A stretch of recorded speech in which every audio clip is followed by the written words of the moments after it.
بسم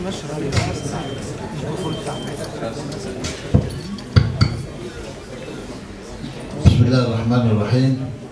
سلام من الله عليكم ورحمته وبركاته. وعليكم السلام ورحمة الله وبركاته. ما أحرانا في هذه الفترة الدقيقة من تاريخ مصر أن ننسى تماما مصالحنا الشخصية وأن نتجه لما فيه مصلحة مصر والوطن حتى نجتاز هذه المرحلة ونبدأ البناء الذي ينتظره منا الشعب كله. النهارده احنا الحقيقة عندنا مشكلة مستعصية تطاردنا جميعا، قضاة ومحامين ورجال قانون بصفة عامة، ويمكن بتطارد الناس كلها حتى اللي مش رجال قانون، وهو العدالة البطيئة الثقيلة. أنا هقول لكم حاجة، أنا طبعا جلست على منصة القضاء 46 سنة، وبعد ما قدمت استقالتي قلت أنا هشتغل محامي، ونزلت قلت أشتغل يعني هذه المهنة الصعبة، ونزلت لهذا المعترك الشديد. هذه الأيام هناك ظاهرة شديدة الخطورة. كل الناس اللي جايين لك كمحامي يقول لك يا أستاذ والنبي شوف لنا حل ودي. تقول له يا عمي ما فيش حل، حل الودي ده يقتضي انك انت وزميلك اللي انت وخصمك عايزين تحلوا ودي، لكن الحل الودي ده ما يجيش كده انك انت عايز تحل وهو مش عايز يحل. يقول لي بقى انا مش هروح المحكمة اقعد 10 سنين ويا خدت وما خدتش والله اعلم، ومستعد يتنازل عن نصف حقه في سبيل ان هو يخلص. ده الظلم بعينه. كون ان انا راجل صاحب حق وحاسس ان انا صاحب حق ومعايا الدليل، وابص الاقي نفسي عمال هدخل في دوامه شديده قد تنتهي ان انا اخسر رغم ان انا صاحب حق. لان انتوا عارفين القضايا يعني ظروف. الحل لهذا الموضوع هو الإصلاح القضائي، ومن عوامل هذا الإصلاح عمال نقول زيادة عدد القضاة وزيادة الإمكانيات. طيب هل إحنا ممكن في دولة زي دولتنا دي اللي هي يعني بتمر بهذه الظروف نعين 2500 قاضي؟ هنجيب لهم فلوس منين؟ ما نقدرش. خلينا ناس واقعيين، ورغم ذلك عندنا مشكلة عايزة تتحل. فالنهارده الفكرة دي اللي انتوا حضرتك بتفكروا فيها، أنا فكرت فيها في السبعينات، وكان تفكيري فيها جيد بصورة لما أقول لكم عليها هتلاحظوا إن كان لازم الحل ده يبقى موجود من زمان. أنا كنت عضو في الدائرة الأولى في محكمة اسكندرية، دائرة استئناف جزئي، وكانت في قضية خاصة بهيئة الكهرباء أو مؤسسة الكهرباء مش فاكر، وإحنا بننادي على القضية وإذا بزميل يقف يقول أنا حاضر، أنا فلان عضو هيئة قضايا الدولة أو المستشار أو حاضر عن الكهرباء. أهلا. هو لسه ما خلصش كلامه، بصينا لقينا واحد بيقول لا ده أنا اللي حاضر. أنت مين يا عم؟ أنا رئيس الشؤون القانونية. فالراجل قدم زميل قضايا الدولة قدم الخطاب اللي جاي له من الجهة بالحضور، قال له أنا جاي حاضر تفويض. قال له لا أنا اللي حاضر ولا اللي بمثل الهيئة. فطبعا رئيس الدايرة بص لقى نفسه دخل في خناقة مالوش فيها. قال يا جماعة هنأجل القضية لغاية ما تفضوا الموضوع بينكم، وأجلها لأجل عشان الموضوع ده ينتهي. أنا ساعتها بعد ما الموضوع ده حصل، طب ليه؟ ليه ما هذه الازدواجية؟ ما دام الجهة الإدارية عندها جهاز قانوني كبير ينوب عنها، طب ليه قضايا الدولة موجودة؟ ليه هذا الزميل اللي واقف ده ليه ما يجيش يقعد جنبي ويحكم في القضايا ويتحمل هذا الجهاز؟ ليه؟ هو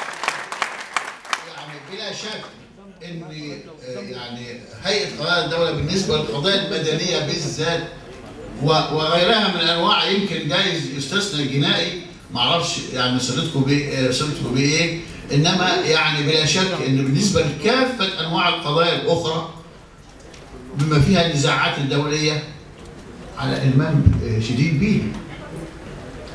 واحنا لما بنيجي على فكره، يعني انا مش عايز اعمل حكايه المقارنات دي، يعني ان احنا نقول ده بعضهم جه وبقى في التفتيش. طبعا شفنا بعضهم جه في التفتيش وراح دخل محكمه النقض، ده شيء عادي يعني، مش لان الراجل ده مش جاي يعني مش جاي من مكان تاني يعني بعيد، خدت بال حضرتك؟ لان احنا كنا زملاء في الكليه مع بعض، ويمكن الظروف معينه، درجه مش عارف ايه بتاع حاجات هي التي حالت دون ذلك، واحنا كلنا لما اتخرجنا بقينا ده يروح هنا وده يروح هنا وده هنا، وده كلنا في نطاق الزماله. فانا الحقيقه نبت في ذهني هذا المشروع، كتبت فيه مقاله كانت نشرت في صفحه الرأي زمان في الاخبار، طبعا ما كانش فيه غير الاخبار والاهرام والجمهوريه في 12، والمشروع ده الحقيقه انا كان الاتي: دمج هيئه قضايا الدوله في القضاء العادي. وانا كان مشروعي الحقيقه مش نيابه مدنيه، ما كانش حكايه النيابه المدنيه دي، انا كنت لسه قاضي، ما كانش على ذهني، انا جاي على ذهني القضاء الشرعي والقضاء العادي. القضاء الشرعي والقضاء العادي كانوا جهتين قضائيتين، وبعدين بعد 52 اندمجوا وبقوا قضاء واحد. فانا في ذهني الحقيقه ده اللي كان ابغيه، يعني ان يندمج. وانا لما عرفت ان عدد قضايا الدوله، انا كنت قال لي احمد بكيش قال لي ده 2500 والنهارده بسمع ان 2600 او 2700. تصور 2700 قاضي جايين لك ببلاش هديه بمعداتهم، ما هو مرتباتهم دي مفترض بيها، بالكتبه بالاماكن، يعني جاي لك مليارات جايه لك بتقول لك انا هديه اهو جايه عشان احل لك المشاكل. ايه الصعوبه في كده؟ يعني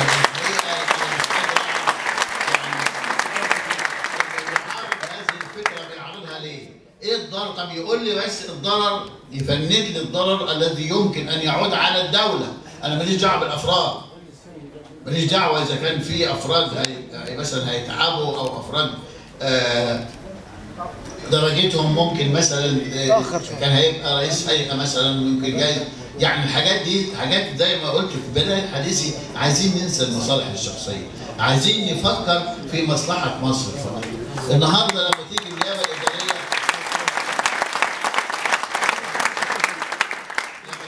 الاداريه، تندمج في مجلس الدوله، ايه الضرر في هذا؟ النهارده هيبقى عندك حوالي 2000 عضو يروحوا مجلس الدوله، هيبقى مجلس الدوله النهارده نسبه الانجاز فيها حسب ما اعلم من بعض اخواننا المحامين نسبه ضعيفه جدا، يمكن اقل من القضاء العادي. نتيجه لعوامل اخرى يمكن الندب والحاجات دي مشغولين شويه.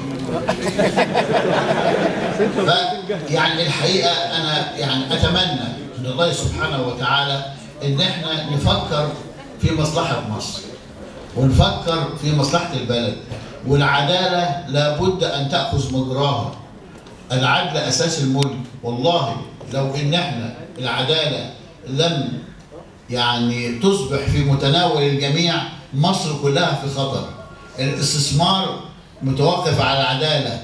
النهارده لو حس المستثمر ان هو لو حصل نزاع بينه وبين الحكومه او بينه وبين اي افراد ما خدش حقه، عمره ما هيجي يستثمر عندنا، لان راس المال جبان. فاحنا عايزين، انا يعني مش عايز النص على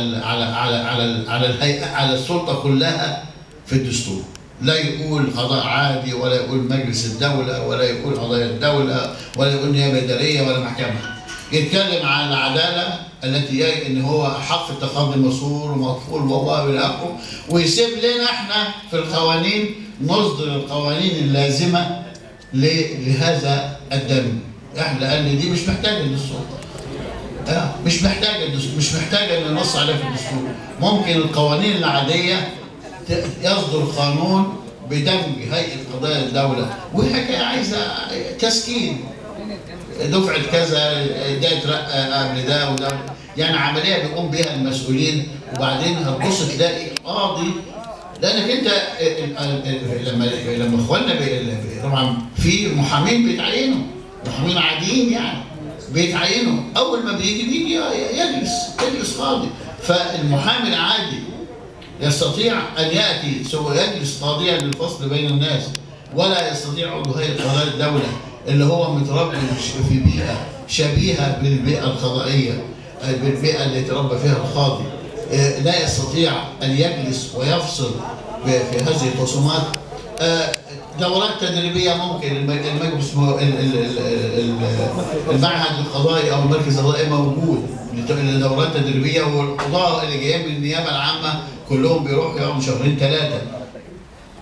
المساله يا اخوانا والله لا تحتاج اكثر من حسن نيه، بس والله ما عايزه اكثر من حسن النيه وحب مصر. اللي بيحب مصر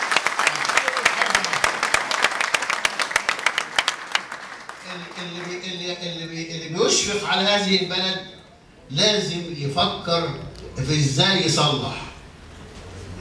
اللي بيفكر ان هو ياخد ميزه لنفسه ده يعني انا بعتبره ان هو حقيقه يعني مش في المستوى اللي الثوره تتمناه، خصوصا ان احنا بعد ثوره 25 يناير الحقيقه اللي تعتبر ثوره حقيقيه.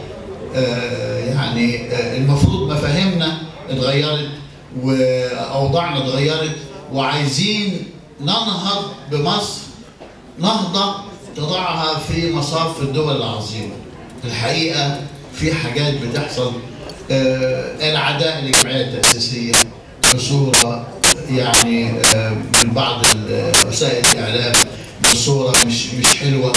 عايزين استنوا لما تشوفوا المنتج وتشوفوا هيحصل ايه، وبعد كده لو ما عجبكوش يبقى اعترضوا. انا بناشد المسؤولين انهم يراعوا هذا اللي احنا بنقوله، ولا يلجؤونا لاي وسائل لا تتفق مع وضعنا الادبي، لان احنا طبعا اتعودنا على برستيج معين وعلى سلوك معين، ما نحبش ان احنا نخرج عليه عشان يعني ما نجرحش، ما يقولش عيب ان هو الجماعه دول يعملوا العمل اللي هم عملوه الوقت. لا، احنا عايزين المسائل يعني تبقى في النطاق المعقول. انا لا اعترض طبعا على الدعوه اللي وجهت النهارده بالوقوف في التأسيسية، لأن احنا وقفنا قبل كده. احنا كقضاة حملنا القسمة ووقفنا، ما فيهاش حاجة دي يعني، دي حاجة يعني لا تعد خروجا عن التقاليد القضائية. لكن يا ريت بكرة نسمع أخبار تخلينا تغنينا عن هذه الوقت.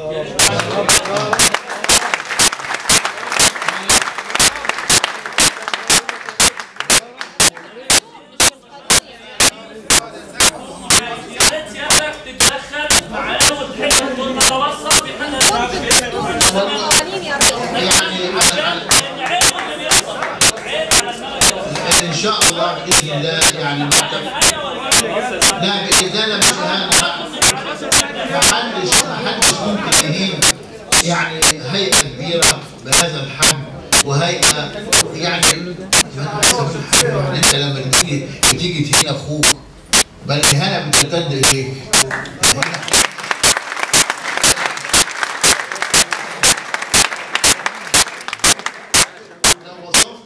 بأي وصف لا يليق الناس هتقول لك ده ازاي ده اخوك؟ يعني اذا كان هذا العيب فيك اخوك يبقى فيك انت. فيعني انا اتمنى ان يكون ما صدر، انا ما عرفتش يعني ما اتبعتش مدرسه الانذار، لكن ان شاء الله باذن الله الموضوع هيتحل دون ان يعني نلجا لاي وسائل لا تتفق معنا. ما دام احنا هدفنا مصر يبقى ان شاء الله يعني املنا